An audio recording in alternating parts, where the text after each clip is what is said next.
الأرض جميعها وتكبر وتجبر وتحدى الله سبحانه وتعالى وقال: اجمع جيوشك وأنا أجمع جيوشي.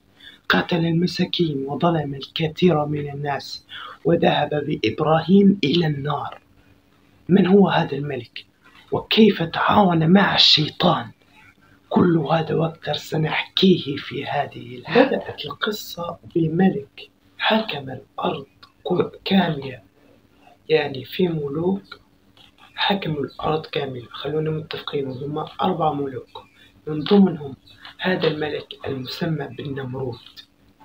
هذا ليش يعني نسمعه في بعض الأحيان هنا في بلداننا نسموه، يقول لك كان ما درتش حاجة ولا تجبرت ولا حاجة يقول لك برا يا نمرود.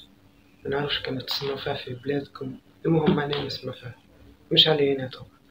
باهي، هذا الملك متجبر ومتكبر وظن أنه إله، ومعلق لهم صنم بحد قصره ويقول لهم هذا أنا اعبدوني، وأعبدوا الشمس حتى هي أنا. في يوم من الأيام ربي سبحانه وتعالى بعث له ملائكة. شو تبيك تملك؟ ملائكة بعثها له، قالت له: يا نمرود،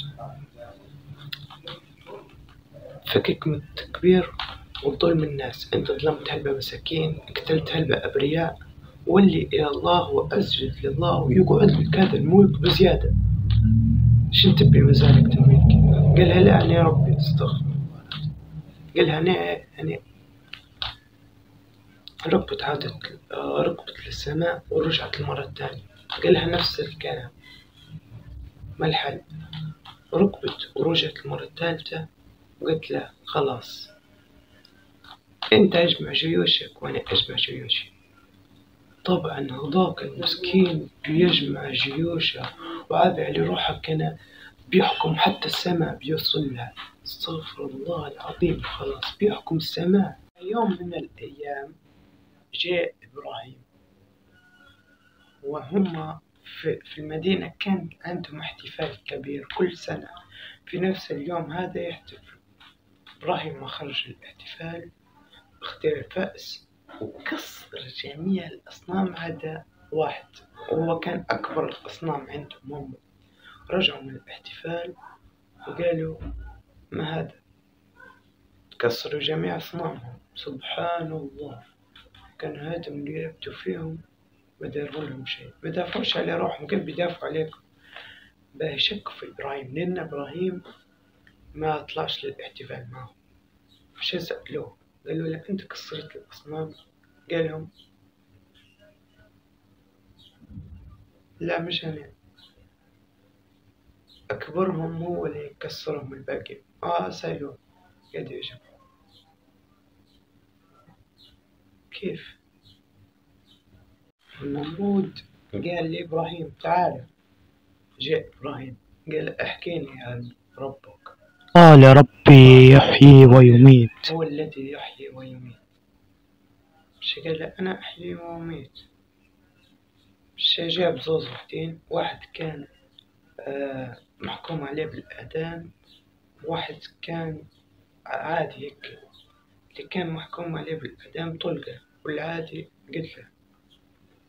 مش قال له: باهي اللي قتلته تو أنا ما دخلنيش في ذاك قتلته، اللي قتلته تو حيواني ما تدلش عليه، قاعد تحكي مصدوم خلاص.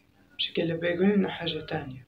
مش قال له: ربي يأتي بالشمس من المشرق فأتي بها من المغرب. فانصدم وماش عرف كيف يرد، وكلهم جو عليه وبدو مصدومين. مشى وده نار كبيرة، كبر مدينة. انت مجرد تقترب من هذيك المدينة ممكن تنحرق. فودى منجنيق بصنعة على خزر إبراهيم ولوحة فيه.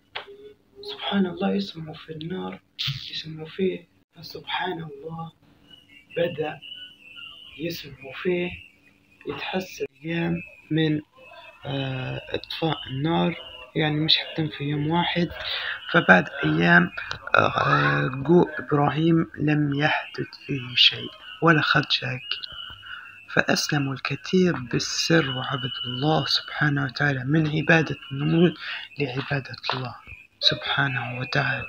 والنمرود عاقبه الله بدبابة 400 سنة وهي في رأسه، يعني كل شوية الإهانة كل شوية تبدأ تلا في صوته ويقول لهم اضربوني بالشبشب، كان تعرفوه هو زي الحداية يعني.